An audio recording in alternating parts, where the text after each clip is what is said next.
Γεια σας, είμαι η Ρούμενα Μπουζάροφσκα, συγγραφέας από την Βόρεια Μακεδονία και έχω γράψει τα βιβλία «Ο άντρας μου» και «Δεν πάω πουθενά». If you like short stories and if you like humor and tragedy, like a comic-tragic combination, and if you like a certain brutality in language, and if you hate sentimentality, I really don't like sentimentality, I think my husband could be for you.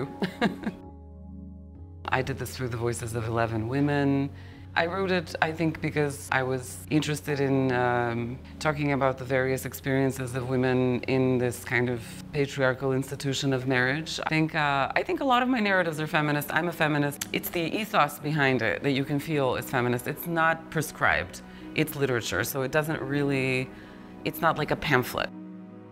It's comic, tragic criticism of traditional relationships.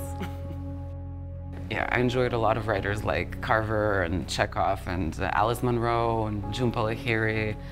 I don't know, Flannery O'Connor is my favorite writer, so I just wanted to do what they were doing.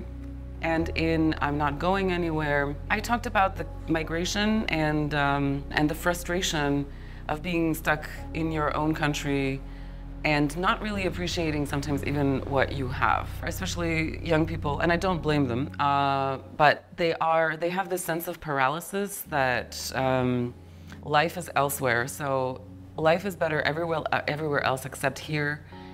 And they really suffer from, at least in North Macedonia, a lot of people suffer from this inferiority complex towards the West.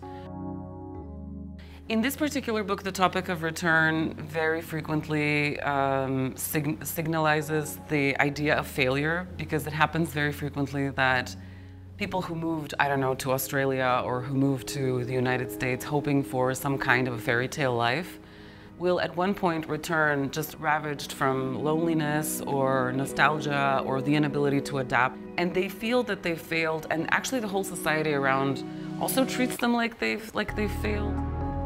One of my favorite authors, poets from the United States, her name is Alice Fryman. She told me, I like to be devastated. When I read something or I watch something, I thought, you know what, I like to be devastated too. And I think I'm Not Going Anywhere will do that. It's a realistic, I think, representation of our society. But I also tried to even it a little bit out with some humorous and grotesque elements.